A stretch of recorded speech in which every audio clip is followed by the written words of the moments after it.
അസ്സലാമലൈക്കും വറഹ്മത്തുള്ളാഹി തആല വബറകാതുഹു. റാഹത്തല്ലേ? അൽഹംദുലില്ലാഹ്. കുറഞ്ഞ സമയത്തിൽ കൂടുതൽ കാര്യങ്ങൾ എന്ന മനോഹരമായ ആശയവുമായി വീണ്ടും നമ്മൾ ഒരുമിച്ച് കൂടിയിരിക്കുകയാണ്.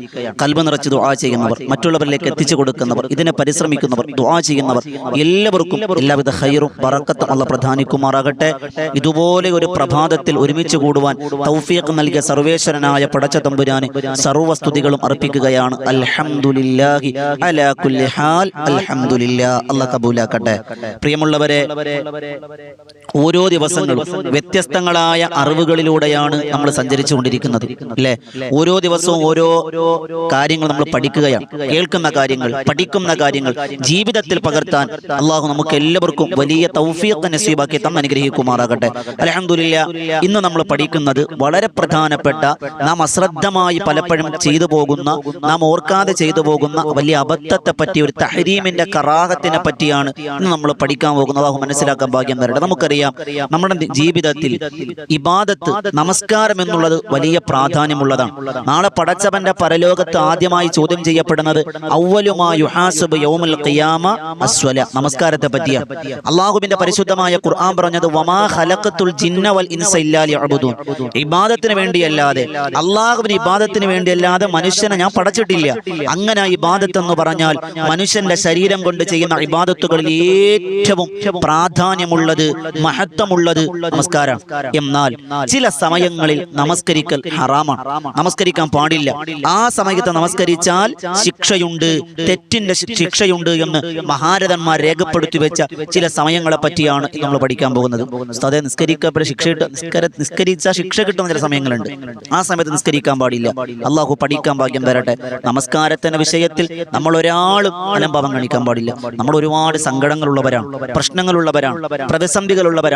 എല്ലാം നമ്മൾ അള്ളാഹുവിലേക്ക് ചോദിച്ചത്, എന്റെ ദുആക്ക് എന്ത് ഇജാബത്തില്ലാത്ത, ഞാൻ ആ ദിക്ർ 100 തവണ ചൊല്ലി, ഈ ദിക്ർ 10,000 തവണ ചൊല്ലി, ഇന്ന ദിവസം നോമ്പ് പിടിച്ചു, എല്ലാം ചെയ്യുന്നുണ്ട്, പക്ഷെ എന്തുകൊണ്ട് നമുക്ക് പ്രതിഫലം കിട്ടുന്നില്ല? അതിന് കാരണം നമസ്കാരത്തിൽ വരുന്ന അലംഭാവമാണ്. നമസ്കാരത്തിൽ നമ്മൾ നിസ്കാരത്തിൽ കൃത്യതയില്ല. ആ നമസ്കാരമില്ലാത്തവന്റെ മുഖത്തേക്ക് പോലും അള്ളാഹ് നോക്കൂല എന്ന് അള്ളാഹുവിന്റെ പ്രവാചകൻ നബിയുനാ മുഹമ്മദ് മുസ്തഫ സ്വല്ലല്ലാഹു അലൈഹി വസല്ലം. അള്ളാഹു നമ്മളെ കാക്കട്ടെ. സങ്കടം വരുമ്പോഴും, പ്രയാസം വരുമ്പോഴും, എന്തെങ്കിലും ആവശ്യം വരുമ്പോൾ മാത്രം നിസ്കരിച്ചാൽ പോരാ. ജീവിതത്തിന്റെ സദാസമയങ്ങളിൽ 5 വഖ്ത് നമസ്കാരം കൃത്യമായി നിർവഹിക്കുന്നവരായാൽ അള്ളാഹു ആദരിച്ച അടിമയാകും. അള്ളാഹു നമ്മുടെ കൂടെ ഉണ്ടെന്നേ, അള്ളാഹ് നമ്മുടെ കൂടെയുണ്ട്. നമ്മൾ ചിന്തിച്ചു നോക്കിയേ, നമ്മൾ അള്ളാഹുവിന്റെ പേരുകൾ, അള്ളാഹുവിന്റെ നാമങ്ങൾ നമ്മൾ പരിശുദ്ധമായ ഖുർആനിൽ ഒരിടത്തു പോലും യാ അല്ലാ എന്ന് പറഞ്ഞിട്ടില്ല, യാ റബ്ബന എന്ന് പറഞ്ഞിട്ടില്ല. എന്തേ? യാ എന്ന് പറഞ്ഞാൽ അല്ലയോ, അല്ലെങ്കിൽ എന്ന് വിളിക്കുന്ന നിദാനമാണ്. യാ റസൂലല്ലാ, യാ ഹബീബല്ലാ, യാ മൂസ, യാ ഈസ, ഇങ്ങനെ ഓരോ പേര് പറയുമ്പോൾ യാ ചേർക്കാറുണ്ട്. പക്ഷെ ഒരിടത്ത് പോലും റബ്ബന, അല്ലാഹുവിന്റെ നാമം പറയുന്നിടത്ത് യാ റബ്ബന എന്നില്ല. റബ്ബന ആതിനാ ഫിദ്ദുനിയ, അവിടെ യാ പറഞ്ഞിട്ടില്ല. റബ്ബന തഖബ്ബൽ മിന്നാ, അവിടെയും യാ പറഞ്ഞിട്ടില്ല. എന്തേ കാരണം? യാ എന്ന് പറഞ്ഞാൽ യാ ഹർഫ് നിദാ ആണ്. ദൂരെയുള്ള ഒരാളെ വിളിക്കുമ്പോഴാണ് യാ എന്ന് വിളിക്കുക. അല്ലാഹ് നമ്മളോടൊപ്പമുണ്ട്, അടുത്തുണ്ട്, അതുകൊണ്ടാണ് യാ വേണ്ടാത്തത് എന്ന് തഫ്സീറുകളിൽ കാണാം. ഞാൻ അവസരോചിതമായി പറഞ്ഞുപോയി എന്ന് മാത്രം. പ്രിയമുള്ളവരെ, 5 സമയത്ത് നമസ്കരിക്കൽ ഹറാമാണ്, നമസ്കരിക്കാൻ പാടില്ല. ഏതൊക്കെയാണ്? വേഗത്തിൽ പറഞ്ഞു പോകാം, കുറഞ്ഞ സമയത്തിൽ കൂടുതൽ കാര്യങ്ങൾ മനസ്സിലാക്കാനുള്ള ഭാഗ്യം തരട്ടെ. 1, സുബഹിയുടെ നമസ്കാരം കഴിഞ്ഞതിന് ശേഷം ഉദയം വരെ നമസ്കരിക്കാൻ പാടില്ല. സുബഹി നമസ്കാരം കഴിഞ്ഞു, ആ നമസ്കാരം കഴിഞ്ഞതിന് ശേഷം സൂര്യൻ ഉദിക്കുന്നത് വരെ നമസ്കരിക്കാൻ പാടില്ല. ആ നമസ്കാരം തഹരീമിന്റെ കറാഹത്താണ്. എന്താണ് കാരണം? അത് അവസാനം നമ്മൾ പറഞ്ഞിരും. എല്ലാ കാരണങ്ങളും ഏകദേശം ഒരുപോലെയാണ്. അതുകൊണ്ട് ഓരോന്നും പറഞ്ഞ ആവർത്തന വിരസത ഉണ്ടാക്കുന്നില്ല, അവസാനം പറഞ്ഞു തരാം. 1, സുബഹി നമസ്കാരം കഴിഞ്ഞ് സൂര്യോദയം വരെ നമസ്കരിക്കാൻ പാടില്ല. 2, സൂര്യോദയം കഴിഞ്ഞാൽ, ഇപ്പൊ സൂര്യോദയം വരെ നമസ്കരിക്കാൻ പാടില്ല. രണ്ടാമത്തത്, സൂര്യൻ ഉദിച്ചത് മുതൽ 20 മിനിറ്റ് വരെ നമസ്കരിക്കാൻ പാടില്ല. അപ്പൊ ചുരുക്കം പറഞ്ഞാൽ സുബഹി നമസ്കാരം കഴിഞ്ഞ് ഏകദേശം ഒരു 1.5 മണിക്കൂർ വരെ നമ്മൾ നമസ്കരിക്കാൻ പാടില്ല. ഒരു നിസ്കാരവും പാടില്ല, ഒരു നമസ്കാരങ്ങളും പാടില്ല. പ്രത്യേകം നമ്മൾ ശ്രദ്ധിക്കണം, ആ സമയത്ത് നമസ്കരിക്കാൻ പാടില്ല. ഇനി 3-ാമത്തെ സമയം എപ്പോഴാണ്? 3-ാമത്തെ സമയം അസർ മുതൽ മഗ്രിബ് വരെ നമസ്കരിക്കാൻ പാടില്ല. ഒരു നിസ്കാരം നമസ്കരിക്കാൻ പാടില്ല എന്ന് പറഞ്ഞാൽ ഫർദ് നമസ്കരിക്കാൻ പാടില്ല. വിശദീകരണം അവസാനം വരെ കേൾക്കണം. അസർ നമസ്കാരം കഴിഞ്ഞത് മുതൽ, അസർ നിസ്കാരം കഴിഞ്ഞു, പിന്നെ മഗ്രിബ് വരെ ഒരു നിസ്കാരവും പാടില്ല. അപ്പൊ ളുഹർ കഴിഞ്ഞ് അസർ കഴിഞ്ഞു ഇനി നിസ്കരിക്കാൻ പാടില്ല എന്നർത്ഥമില്ല.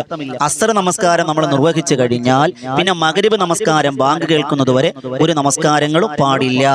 അതുപോലെ തന്നെ 4-ാമത്തതാണ് നട്ടുച്ച സമയം. അതായത് ളുഹറിന് തൊട്ട് മുമ്പ് നമസ്കരിക്കാൻ പാടില്ല. നട്ടുച്ച സമയത്ത് നമസ്കാരങ്ങൾ ഹറാമാണ്, നമസ്കരിക്കാൻ പാടില്ല. വെള്ളിയാഴ്ച ഒഴികെ, വെള്ളിയാഴ്ച പ്രശ്നമില്ല, ബാക്കി ബാക്കി ദിവസങ്ങളിൽ ളുഹറിന് തൊട്ട് മുമ്പ് നമസ്കരിക്കൽ, നട്ടുച്ച സമയത്ത് നമസ്കരിക്കൽ തഹ്രീമിന്റെ കറാഹത്താണ്. അഞ്ചാമത്തത്, ഇത് അവസാനം വരെ കേട്ടാലാണ് മനസ്സിലാവുള്ളൂ.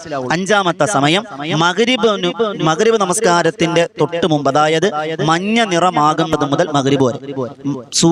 സൂര്യൻ ഇങ്ങനെ അസ്തമിച്ച് മേഘം മുഴുവൻ ആകാശം മഞ്ഞ നിറമാവും. അത് മുതൽ മഗ്രിബിന്റെ സമയം വരെ നമസ്കരിക്കാൻ പാടില്ല. ഈ 5 സമയത്ത് നമസ്കരിക്കാൻ പാടില്ല. ഇനി ഒരു സംശയം ഉസ്താദേ, ഈ സമയങ്ങളിൽ ഫർള് ഖളാ വീട്ടാമോ? പ്രശ്നമില്ല. അതായത് ഒരാള് അസ്ർ നമസ്കാരം ഉറങ്ങിപ്പോയി എഴുന്നേറ്റപ്പോൾ മണിയായി 5:30 മണിയായി 6:40 ബാങ്ക് വിചാരിക്കും, 6 മണിയാന്ന് വിചാരിക്കും. ഉറങ്ങിപ്പോയി എഴുന്നേറ്റ ഉടനെ ഇനിയിപ്പോ നിസ്കരിക്കലോ ഹറാമാണല്ലോ, നിസ്കരിക്കാൻ പാടില്ല എന്നില്ല. ആ നമസ്കാരം നിർവഹിക്കാം. അതുപോലെ ഏതെങ്കിലും നിസ്കാരം ഖളാ വീട്ടാനുണ്ടെങ്കിൽ അവൻ അപ്പോഴും ഖളാ വീട്ടാം. ഈ 5 സമയങ്ങളിലും ഫർള് നമസ്കാരം ഖളാ വീട്ടാനുണ്ടെങ്കിൽ അവൻ നിസ്കരിക്കാം, പ്രശ്നമില്ല.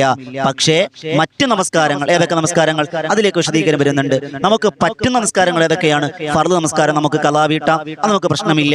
അതുപോലെ തന്നെ കാരണം പിന്തി വന്നത് നിസ്കരിക്കാൻ പറ്റൂല എന്ന് പറഞ്ഞാൽ, കാരണം പിന്തി വന്നത്, കാരണം പിന്നീടാണ്. ഉദാഹരണം പറഞ്ഞാൽ ഉംറയ്ക്ക് പോവാൻ, ഹജ്ജിന് പോവാൻ, അപ്പൊ നമ്മൾ ഇഹ്റാമിന്റെ നിസ്കാരം ആദ്യം പിന്നെയാണ് എന്ത് ചെയ്യുന്നത്? കാരണം ഉണ്ടാകുന്നത്. മനസ്സിലായില്ലേ? ആദ്യ നിസ്കാരം പിന്നെ കാരണം, അത് പറ്റൂല. അതുപോലെ കാരണം മുന്തി വന്ന നിസ്കാരമുണ്ട് എന്ന് പറഞ്ഞാൽ ഗ്രഹണ നമസ്കാരം, സൂര്യഗ്രഹണം സംഭവിച്ചാലാണ് നിസ്കാരം വരിക, അത് നിസ്കരിക്കാൻ പറ്റൂല. അതുപോലെ തന്നെ നമുക്കൊരു കാരണമില്ലാത്ത നിസ്കാരങ്ങൾ, അതായത് തനിച്ചതായ സുന്നത്ത് നിസ്കാരങ്ങൾ, അത് നമുക്ക് മുത്തലക്കായ സുന്നത്ത് നിസ്കാരങ്ങൾ, തസ്ബീഹ് നിസ്കാരം, ദുഹാ നമസ്കാരം, അതൊന്നും പാടില്ല. ഈ സമയങ്ങളിൽ പാടില്ല. അതായത് കാരണത്തോടു കൂടിയുള്ള നമസ്കാരങ്ങൾ നമുക്ക് പറ്റും. കാരണം എന്താ? ഫർദ് നിസ്കാരം ഖളാ വീട്ടാം, അതൊന്നും പ്രശ്നമില്ല. പക്ഷേ ഈ സമയങ്ങൾ മുഴുവനും പരിശുദ്ധമായ മക്കയിൽ തടസ്സമില്ല. ഈ സമയങ്ങൾ നിസ്കരിക്കുന്നുണ്ട് മക്കയിൽ ഈ നിയമം ബാധകമല്ല. നമ്മുടെ നാട്ടിലെ കാര്യങ്ങളാണ് പറഞ്ഞു വന്നത്. അപ്പൊ എന്തുകൊണ്ടാണ് ഈ സമയങ്ങൾ നിസ്കരിക്കാൻ പാടില്ല എന്ന് പറഞ്ഞത്? അതായത് സുബഹിയുടെ നിസ്കാരം കഴിഞ്ഞ് ഏകദേശം സുബഹി നിസ്കാരം കഴിഞ്ഞ് സൂര്യോദയം വരെയും, സൂര്യോദയം കഴിഞ്ഞ് 20 മിനിറ്റ് കഴിഞ്ഞാൽ അത് ഏകദേശം 1.5 മണിക്കൂർ സുബഹി നിസ്കാരം ആ സമയത്ത് പാടില്ല എന്ന് പറഞ്ഞത് പ്രഭാത സൂര്യ നമസ്കാരം നിർവഹിക്കുന്നവരുണ്ട്, അവരോട് സാദൃശ്യപ്പെടാതിരിക്കാൻ വേണ്ടിയാണ്. അതുപോലെ മഗ്രിബ് നമസ്കാര സമയത്ത് ആ സമയത്ത് അസ്തമാന സമയത്ത് നിസ്കരിക്കാൻ പാടില്ല എന്ന് പറഞ്ഞത് സൂര്യൻ അസ്തമിക്കുമ്പോഴും നിസ്കരിക്കുന്ന സമയമുണ്ട്, അതും അവരോട് സാദൃശ്യമാകാതിരിക്കാൻ. നട്ടുച്ച സമയത്ത് നിസ്കരിക്കാത്തത് എന്ത്? നരകത്തെ ആളി കത്തിക്കപ്പെടുന്ന സമയമാണ് നട്ടുച്ച സമയം, ആ സമയത്ത് നമസ്കരിക്കാൻ പാടില്ല. ഇതൊക്കെയാണ് കാരണങ്ങൾ. ഇനി ഉസ്താദേ, ഈ ഹറാമിന്റെ നിയമവും തഹരീമിന്റെ കറാഹത്തും എന്താണ് നിയമം? കറാഹത്ത് ചെയ്താൽ പ്രശ്നമില്ലാന്നല്ലേ, ചെയ്താൽ ശിക്ഷയില്ലാന്നല്ലേ? പക്ഷേ തഹരീമിന്റെ കറാഹത്ത് ചെയ്താൽ ശിക്ഷയുണ്ട്. വെറും കറാഹത്താണെങ്കിൽ പ്രശ്നമില്ല. തഹരീമിന്റെ കറാഹത്താകുമ്പോ അത് ചെയ്താൽ ശിക്ഷയുണ്ട്.